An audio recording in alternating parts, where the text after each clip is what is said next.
आधी रात को जंगल से एक भयानक आवाज आती थी। गांव वाले उसे एक खूंखार राक्षस मानते थे।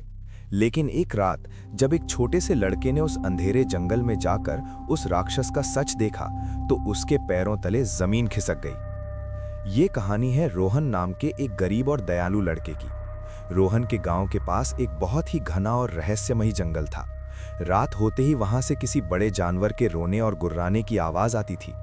डर के मारे कोई भी गांव वाला जंगल की तरफ देखने की हिम्मत भी नहीं करता था। लेकिन रोहन को उस आवाज में डर नहीं बल्कि दर्द महसूस होता था।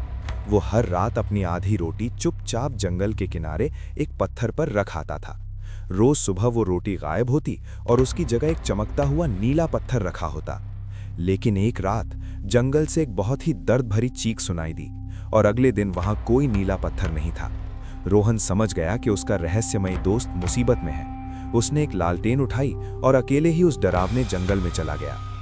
बड़े बड़े पंजों के निशान और डरावनी झाड़ियों के बीच चलते हुए रोहन एक अंधेरी गुफा के पास पहुंचा।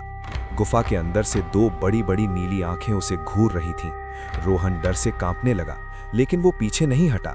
रोहन ने जैसे ही लालटेन की रोशनी आगे की, वो हैरान रह गया। वो कोई भयानक राक्षस नहीं था, बल्कि एक बेहद खूबसूरत और जादुई सफेद बर्फानी भालू था।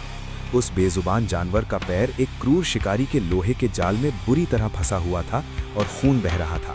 भालू दर्द से तड़प रहा था। रोहन ने बिना डरे अपनी पूरी ताकत लगाकर उस भारी लोहे के जाल को खोल दिया। आजाद होते ही उस विशाल भालू ने कोई हमला नहीं किया, बल्कि प्यार से रोहन का हाथ चाटने लगा। भालू ने रोहन को अपनी गुफा में छुपा हुआ एक बड़ा खजाना दिया। रोहन ने उस खजाने से अपने पूरे गांव की गरीबी दूर कर दी और वो रहस्यमयी भालू हमेशा के लिए उसका सबसे अच्छा दोस्त बन गया।